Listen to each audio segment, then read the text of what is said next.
I know it seems like we keep going over the same things uh, all the time, but this is martial art, and you don't get to train something just once. You don't understand it just once. You got to kind of keep at it until you really, really absorb it.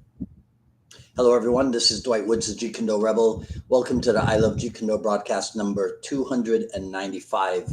This is the one about outgrowing the Jeet Kune curriculum. As you're logging in, if you'd be kind enough to say where you're logging in from, hit the like button. Feel free to continue doing so throughout the broadcast. Um, if you're catching the simulcast over on the YouTube, be sure to like, subscribe, and hit the notification bell as well. But of course, the best thing you can do is to share this video and spread the word about the I Love Jeet Kune broadcasts. All right, so here's the deal. It's a general consensus that the art of Jeet Kune can and should evolve. Actually, I think it's more accurate to say that it should continue to evolve because that's what was happening during Bruce Lee's lifetime. Um, and if you doubt that, you can just check and check it for yourself in any of his writings, or in letters to people like William Chung, his Wing Chun senior. Right. In fact, I think one of the greatest pieces of evidence is that Bruce Lee's thinking. The letter to William Chung is evidence that Bruce Lee's thinking propelled him to give a name to his thoughts and caused him to refer to his art as the way of the intercepting fist.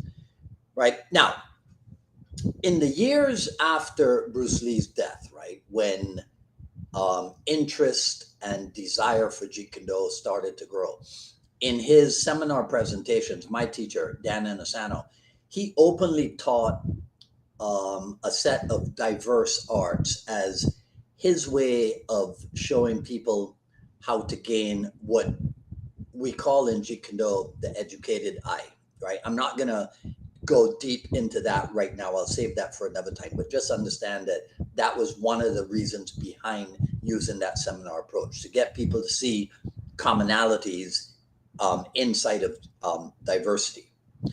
But this is where some people make a huge mistake and end up not gaining an education in Jeet Kune. They seem to think that if you train in other arts, this is somehow a repudiation, a rejection of Bruce Lee and Jeet Kune, as if you have outgrown the Jeet Kune curriculum. This is untrue. In fact, nothing could be further from the truth. In true JKD training, any art that one comes across, any art in which one becomes interested, becomes subjected to JKD analysis. So I refer to this process, and I thought I was the only person who did, but apparently I'm not. I refer to this process as Junfanizing or JKDizing an art.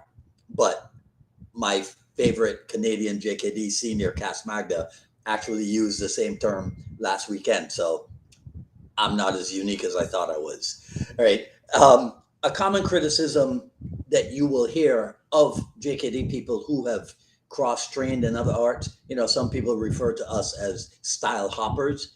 So a common criticism is that we will become confused in a fight because our minds will be so filled with so many techniques that it will retard our ability to respond or to react. And in order to sound smart, I suspect, some people will point to the scientific phenomenon that's called the paradox of choice, or some people call it choice overload. So in order to sound, a little bit more erudite, they like to use this scientific theory as a condemnation, so to speak, of those who choose to look into other martial arts systems. But this is where their assertions go awry. Because what they seem to refuse to understand, no matter how many times it's explained to them, is that just like Bruce Lee analyzed techniques that he came across, and then he went ahead and modified them to suit what he wanted to achieve, many of his descendants, many of his followers continue to do the same thing. However, you do that as he did, guided by the principles of Jeet Kune Do. So I've heard people insinuate, for example, that Dan Inosanto was unable to physically perform JKD like Bruce Lee. And so that's why he went off into other arts, right? I guess they're saying that, well, these arts were easier for Dan Inosanto to learn. So that's why he went into other things instead of sticking to Jeet Kune Do, right? Um, Alternatively, there's this idea that since training in JKD requires the cultivation of your basic tools, some people believe that you get bored doing the same stuff over and over again. So that's why the style hoppers went in search of diversion elsewhere on the island. You get it? Maybe, maybe not, right? Um, but that ain't it. You see, because the whole idea is that you use the principles of Jeet Kune Do, simplicity, um, efficiency, non-classicalness, that type of thing. That's what you use to guide your training. So, for example, in one of Cass's articles, it talks about, if you come across something that has 6 movements in it, the JKD analysis will cause you to go to the JKD analysis will cause you to look to see if this is something that you can bring down from 6 movements to maybe 3 or maybe even 2 or what have you. And that's the real important point, I guess we could say, right? So the idea that here's the thing, right? You're not necessarily taking everything from the other arts, because what you're looking for is what's functional or what you can make functional and what isn't. You do not allow these other arts to change your JKD structure. In fact, it's the other way around. These arts are subject to change, right? And I know I can already hear the objections to this, right? Oh, well, how come people change to left lead? Well, that is because, and there's a famous video at the Inosanto Academy, and there are a bunch of people training Muay Thai in left lead.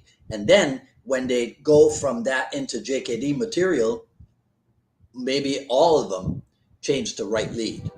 Interesting, right? Anyhow, um, just keep that in mind. If you really understand what you're doing, you're seeking to stay within the JKD structure, and that is the sticking point for a lot of people, right? Because JKD techniques are not necessarily fixed entities. Okay, and here's why. Just as Bruce Lee in his own time modified techniques to suit himself, JKD practitioners of today can do the same thing. Right. So to cut this not short, but to finish this up, the freedom to do that, the freedom to take JKD, the freedom to innovate within the technical basis of JKD, to take a technique from anywhere and adjust it. Notice that I did not say add it to Jeet Kune Do. I said adjust it. Take a technique and adjust it to fit into Jeet Kune Do. That freedom is built into Bruce Lee's teachings. And that's why you can do that. And you can still call it Jeet Kune Do. You've not outgrown anything. So that's all I got to say about that. What do you think? Right? Let me know in the comments below. That's all I got to say about this video. If you like what you heard and maybe even learned something, comment, rate, subscribe, hit the notification bell. Follow me on Twitter at Dwight Woods and on Instagram at Dwight D. Woods, at paypal.me/unified Miami. The Jeet Kune Do Journey Volume 1 is available. paypal.me/unified Miami. I think something went wrong with the the YouTube feed. I don't think it ended up on this show ended up on YouTube. Anyhow, okay, well, no big deal, right? You can also support the show over at jkdrebel.com. Click on the Rebel Gear link, and that's where you'll see stuff like this.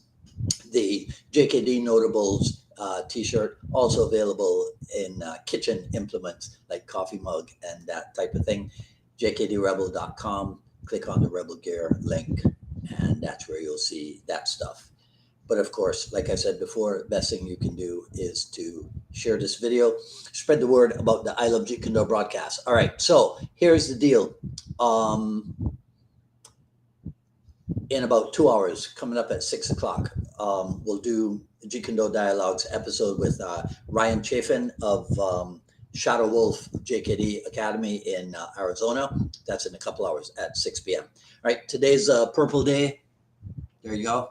All right, and so I'll see you back here in a couple hours, and we'll do this one more time. All right, until then, this is Dwight Woods, the Jeet Kune Rebel, signing off. You guys enjoy the rest of your evening. Hopefully, I'll see you in a couple hours. If not, I'll see you next week for another issue of the I Love Jeet Kune broadcast. All right, take care. Talk soon.